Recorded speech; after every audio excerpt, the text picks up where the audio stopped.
speaker needs little introduction. I'm sure you, like me, felt the surprise and excitement and the possibilities of seeing a U.S. Secretary of Transportation riding a bike share bike home from work, just going by bike like millions of Americans do every day. Not for a photo op, but for a sensible way to get around. Clearly, our new secretary knows the pleasure of riding bikes and how convenient biking can be when a city has made the investments in quality infrastructure and having convenient bike share options available for people. Pete Buttigieg currently serves as the 19th Secretary of Transportation. Prior to joining the Biden-Harris administration, Secretary Buttigieg served 2 terms as mayor of his hometown in South Bend, Indiana. A graduate of Harvard University and a Rhodes Scholar at Oxford, Buttigieg served for 7 years as an officer in the U.S. Navy Reserve, taking a leave of absence from the mayor's office for deployment in Afghanistan in 2014. 10 years ago, in 2011, Secretary Buttigieg was elected mayor of South Bend on a platform focused on a transformative vision of the future for the city, with a fresh approach to politics and a fresh face. Soon known as Mayor Pete, Buttigieg worked across the aisle on projects that would change and improve people's lives every day. During his tenure as mayor, household income grew, poverty fell, and unemployment was cut in half. One of the projects many of us here know well was Buttigieg's Smart Streets initiative, which put people back into the vision for downtown South Bend by rethinking road design and in historically under-resourced West Side.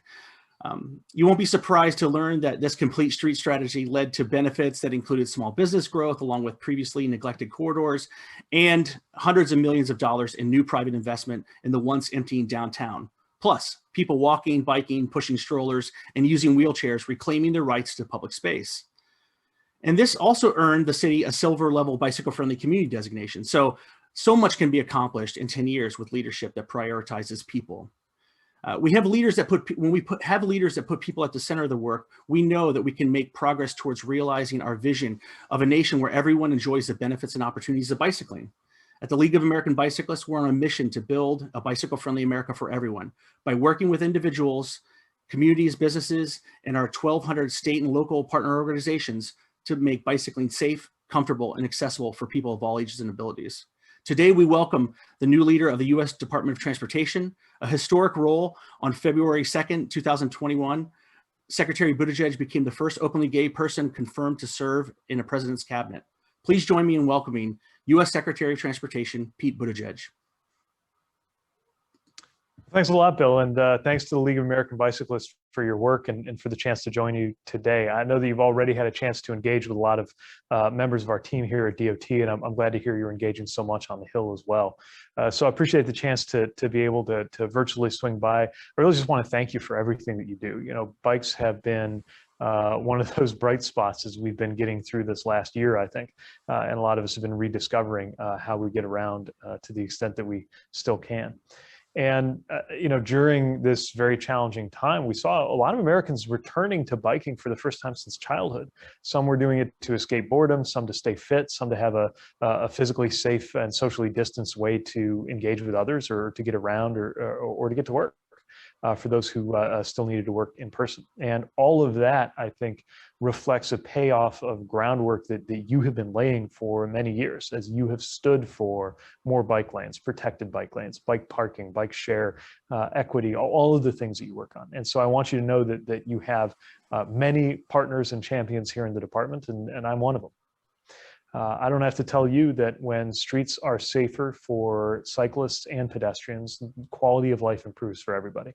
We saw that in South Bend for sure, where the changes that we made with a lot of support and encouragement from US DOT really was a big part of the turnaround, the economic turnaround in underinvested corridors and in our urban core.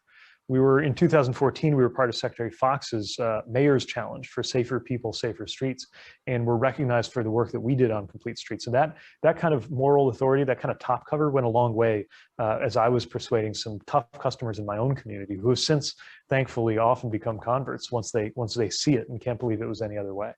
And in the course of that initiative, I also had the chance to travel with Secretary Fox and mayors from Austin and Portland overseas. We visited 3 of the cities best known for biking: Copenhagen, Amsterdam, and Oslo.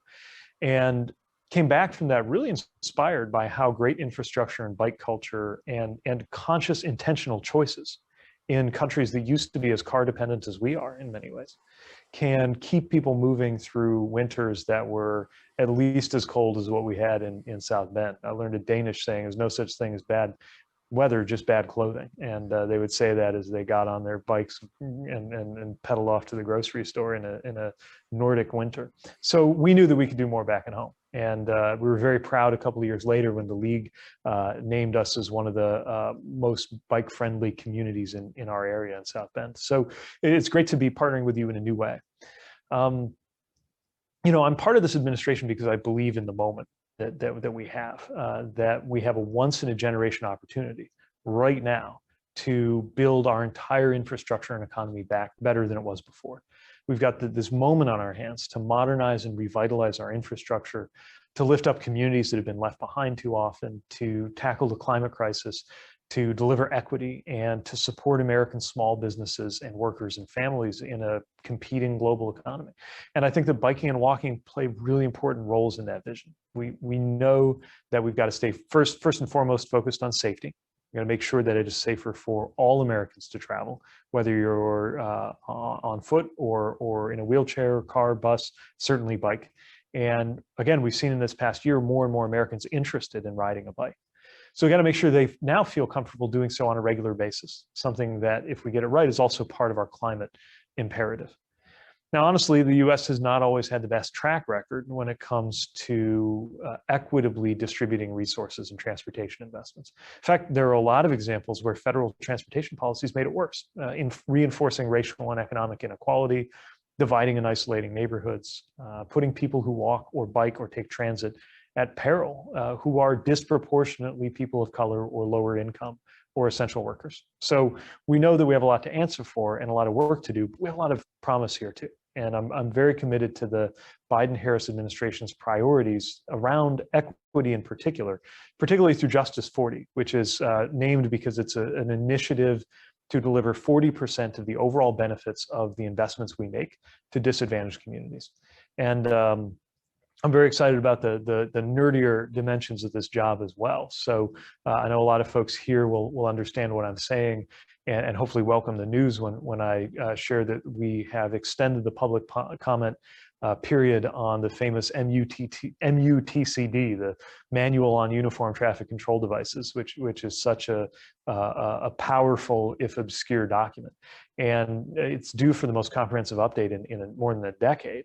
And as you know, it sets national standards on traffic signs, signals, markings on all US roads open to public travel. So it plays a foundational role in safety. And it's very important to the kinds of things I think we want to work together on, which is one reason why we thought it was important to get enough time to get everybody's feedback and make sure that's incorporated in the policy choices ahead. So it's just one example of many opportunities I see for us to work together. And I'm really looking forward to learning more about the priorities that the League has identified starting today. So look forward with as much time as we have left to a bit of a discussion too. Well, thanks so much. You went right to the MUTCD.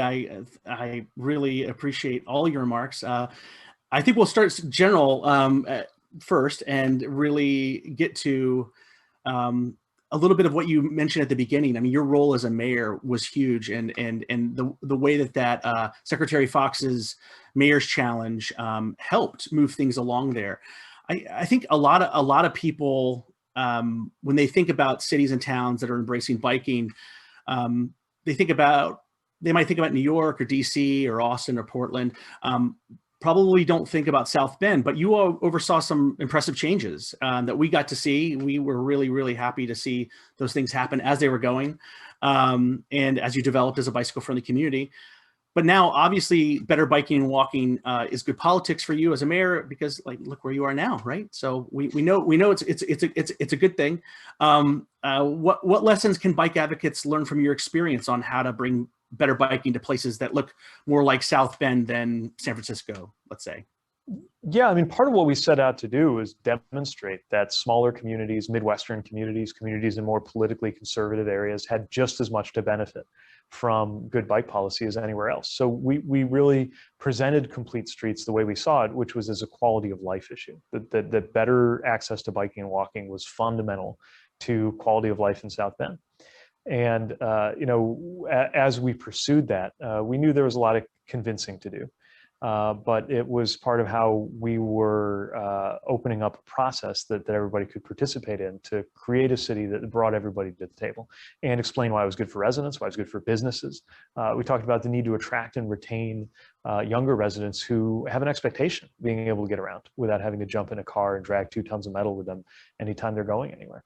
But the community outreach was very important. Talking to local government leaders, talking to interest groups, talking to residents, hearing from residents, and of course the role that advocates played was very important. So all of that outreach came together, and it helped us identify the design improvements that were needed. And we had to do it with a little bit of humility too. And so, I came roaring in with my ideas about what we ought to do, but frankly, it was better after some people slowed me down and made me think about other things. And that's where that open process of dialogue pays off. It feels like a lot of blood and sweat when you're in the middle of it, but when you take people seriously and incorporate their concerns, you're much more likely to be able to turn skeptics into converts. And one of my favorite things about this area of policy is that's so often what happens. That's awesome. Yeah, thinking about you roaring in as a mayor, that is really part of the key ingredients to a lot of bicycle friendly communities around the country, the places that are making these investments. So how do we get more mayors roaring and going into that? Yes, hopefully being with humility and realizing that that you need to bring everybody in. But how do we get mayors that are that might not bike themselves, might not get it, might not want to, do deep dives into guidance manuals. How do we help advocates? And we have, 1,100 advocates from around the country. How do we help them reach their mayors, and how can you help from your position, to do that? So I think the good news is more and more mayors get it. There's a sense that even if they're not into bikes as such, they understand that safety is critical, and safer streets for biking and walking are good for the growth of the community. I also think it's really important as advocates to try to understand the mayor's priority and think about how they fit. Right. So for us, a lot of it was about the perception of the city and about economic growth. And so having a vibrant core to the city in a city that was afraid of more and more people moving away, it's actually part of the case for cycling. But the benefits are so large and so varied that you may have that business focus, you may have a safety focus, you may have a public health focus. It's got a lot to do with climate, right? And so it really depends on the local environment. The only other advice I'd give is that this is a passionate community, and that intensity can be an asset in terms of really propelling, I think, people to get attention. Try to meet people where they are, though, too, because they may not be at your speed, right? And so it'll go a long way just to make sure a mayor views you as somebody who can really help them achieve what they're trying to get done too. Yeah, that's really great advice. Thank you. The role of the DOT in this sort of to build safe networks for everyone, it's going to take integrating biking and walking into all street planning, as you've done. We in your role as mayor, and we believe that, as we said, you can start. There's a role for you to play, leadership from the top. What will you and your team, how will you approach integrating biking and walking into all of FHWA's programs so that biking and walking aren't an afterthought, but built into every program? Well, one thing I think is really important is to work with the states. So the truth is sometimes a local community and this department may be closer to each other on questions around bicycle policy than they are to a state highway department, although we're seeing a lot of growth and a lot of change there. So trying to encourage that's going to be, I think, very important to begin with. I think a lot of it is about resources, right? Hard dollars. This is a great time, since you're in the season of talking to members on Capitol Hill, to let them know about how you believe infrastructure investment in roads is not just about making them bigger, wider, faster, meaner, but about making sure that they are more complete, so that if we get an opportunity to do either repair or replacement or expansion roads and highways, that it's being done in a way that pays attention to bikes, because a lot of it's just where the dollars go.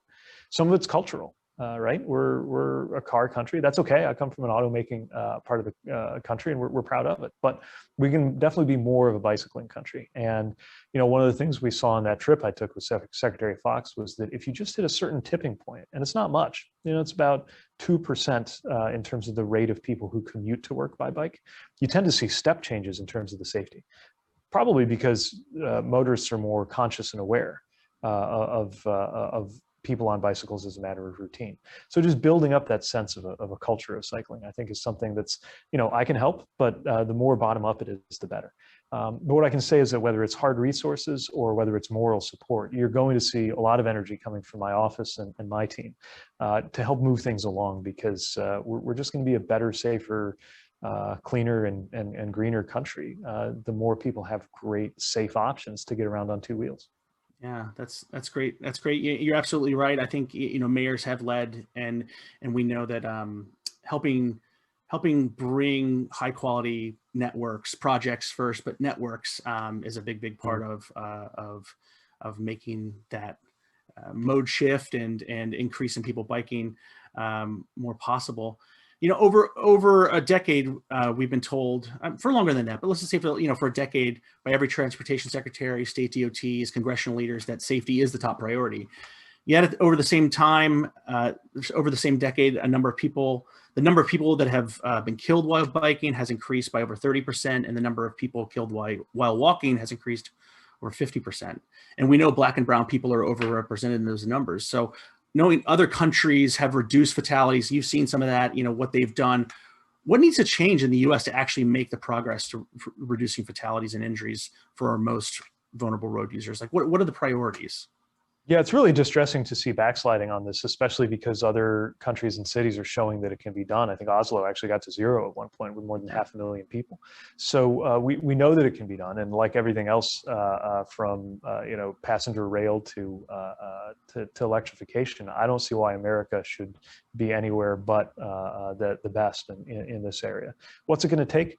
I would break it into really 2 overall areas that we've got to work. One of them is design, the other one's behavior. So on design, some of it is making sure that there are features in cars, for example. If they can increasingly see the road, let's make sure they can increasingly see bicycles too. So there's the technology on board, but there's also just what we're doing with roadway design itself. As we learn more through the data that we do have about how roadway design can impact outcomes, reducing conflict points, having dedicated areas, but also having the right kind of sharing where that's appropriate. Just design that reduces speed, right? We know the danger of speed, and it's not true that faster is always better, especially when we're talking about the roads that go through the hearts of our communities. So that's the kind of design and technology side. Then there's the behavior side, and that kind of splits in 2 as well, I think. There's the regulation part of it, right? Just making sure that we are vigorously enforcing, and where necessary, perhaps tightening the kind of rules that govern how anybody involved in bicycle safety, especially drivers, needs to do their part. But then part of it's more of an incentive side, right? How do we make it easier to make the right choice?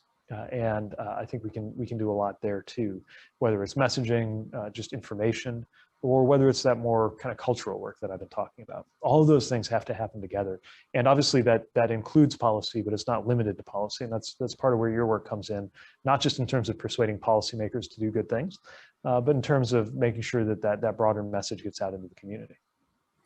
Yeah, that's really yeah, good to hear. I think you brought up enforcement, and I think it's important. We as a bicycling movement, I think, have been dealing with, as a country, have been grappling with this. But the role of enforcement in improving bicycling safety, because the role of police conducting traffic stops has played the role that it's played in the killing of Black and brown people. We see infrastructure changes as the long-term solution to traffic safety. Definitely helping the behavior change by, as designing things in that way. So we know that they take a long time. Hopefully we're going to be able to deliver more in a shorter period of time. But speeding and distracted driving are real threats right now to bicyclists and pedestrians and other vulnerable users. So where do you see the balance between enforcement, in infrastructure on traffic safety? Well, I think the more effective our designs are, the less we need to lean on enforcement. But at the end of the day, this is still about choices, and that's why enforcement matters. And now, as you said, we are at a moment of really reckoning with the ways that enforcement has been used in disparate and detrimental ways, impacting Black and brown Americans in particular. We can't allow that to continue. But what we do need to do is set a really strong baseline on what's accepted and what isn't when it comes to safety. And I think, again, the more we can do that through culture, through incentives, and through design, the less we're dependent on enforcement, though that always needs to be there as a backstop. And when it is, then the most important thing is to make sure it's equitable as well as effective. Yeah, thanks. Another thing that is big in the moment that we have to meet right now, that we all feel, and we feel as bicyclists, are people that bike and people that walk and use transit. We're part of the solution to fighting the climate crisis. When we talk about climate change and transportation, the conversation often goes to electric vehicles, but what role do you see reducing vehicle miles traveled and playing in your plan to make transportation more sustainable?